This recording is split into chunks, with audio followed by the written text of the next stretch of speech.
बहुत बहुत स्वागत है आपका एनडीटीवी की इस विशेष कवरेज अयोध्या नया अध्याय में। अयोध्या मतलब जिसको जीता नहीं जा सकता है, जो हमेशा अविजित है, जो हमेशा जीती हुई है किसी भी युद्ध में, किसी भी क्षण में, किसी भी पल में। ऐसे ही एक हमारी शख्सियत इस वक्त मेरे साथ जुड़ रही है, परिचय की मोहताज नहीं है। सूर्य को दीपक दिखाने के जैसा होता है जब मैं अवध ओझा सर का नाम लेता हूँ। बहुत बहुत स्वागत है आपका एनडीटीवी के मंच पर अवध जी। ओझा सर के नाम से मशहूर हैं और मोटिवेशनल स्पीकर हैं, बहुत अच्छी बातें करते हैं। उत्तर प्रदेश से आते हैं, इलाहाबाद यूनिवर्सिटी से पढ़े हुए हैं, नवाबगंज में घर है। और अब कहाँ रहते हैं अवध साहब? अभी तो मैं ग्रेटर नोएडा में रह रहा हूँ। तो यूपी पूर्णतः बसी हुई है। हाँ, यूपी पूर्णतः बसी हुई। क्या खींच कर ले आया आपका अयोध्या? क्यों चले आए रामलला के प्राण प्रतिष्ठा में? प्रभु राम का जो व्यक्तित्व है वो मानव उत्थान के प्रणेता के रूप में है। मनुष्य पैदा हुआ, जीवन संघर्ष है।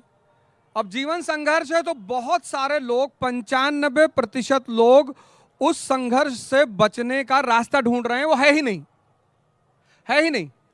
95% लोग संघर्ष से बचने का रास्ता ढूंढ रहे हैं, वो रास्ता है ही नहीं। दो तरीके हैं, छोटे मोटे मैं बता देता हूं। एक तरीका यह है कि आप हरिद्वार भाग जाइए, जीवन छोड़ दीजिए। और एक तरीका है किसी के चपरासी बन जाइए, संघर्ष खत्म हो जाएगा। वैसे जीवन में संघर्ष कभी खत्म नहीं होगा। तो जब जीवन में संघर्ष नहीं खत्म होगा तो संघर्ष से भागना नहीं है, संघर्ष से लड़ने का तरीका सीखना है। और भगवान राम उस तरीके के महागुरु हैं। क्या क्या सीखना चाहिए? क्या सीखा? अब क्यों सब कहते चाहते हैं? हैं, अब सब चाहते हैं कि वो सूरज की तरह चमके, तो जलना भी तो पड़ेगा। जो भी चाहता है कि वो सूरज की तरह चमके, उसे सूरज की तरह जलना भी पड़ेगा, नहीं तो सेल्फी लेते घूमोगे चंद्रमा की तरह। दूसरे की रोशनी में सेल्फी लेकर आत्मसम्मान का हनन कर रहे हो अपने। तुम सब सूर्य हो, यही तो भगवान राम कह रहे हैं। सबके अंदर राम समाया हुआ है। तो ये जो भगवान राम हैं, ये मानव विकास के महागुरु हैं। व्यक्ति को इंद्रियों से चेतना के ले जाने का शास्त्र बताते हैं। तो ये 14 साल में भगवान बन गए। आप में से बहुत लोग नहीं बनना चाहते हैं, तो 6 महीना कर डालिए त्याग और तपस्या। तो 6 महीना कर डालेंगे तो ब्यूरोक्रेसी में आ जाएंगे, आईएएस बन जाएंगे। और साल भर कर डालेंगे तो एमएलए हो जाएंगे। और 5 साल कर डाले तो सांसद। और 10 साल कर डाले तो प्रधानमंत्री। मेरा 8 पूरा हो चुका है।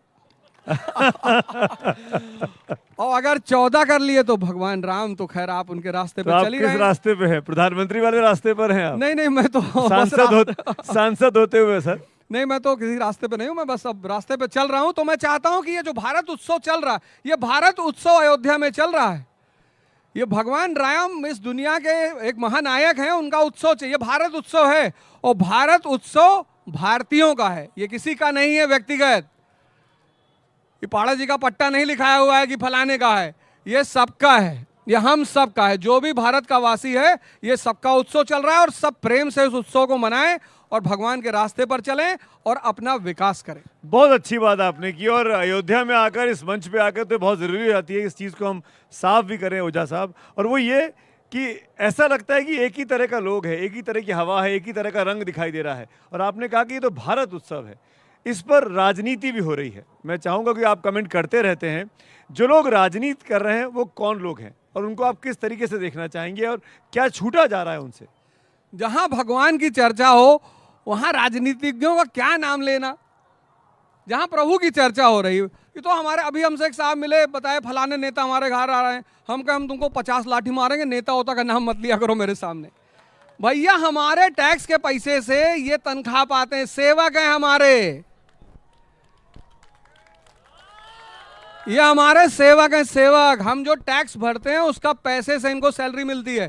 तो ठीक है, आप सम्मान करिए, पद का सम्मान करना चाहिए हर व्यक्ति को। जो जिस पद पे बैठा हुआ है आप उस पद का सम्मान करिए।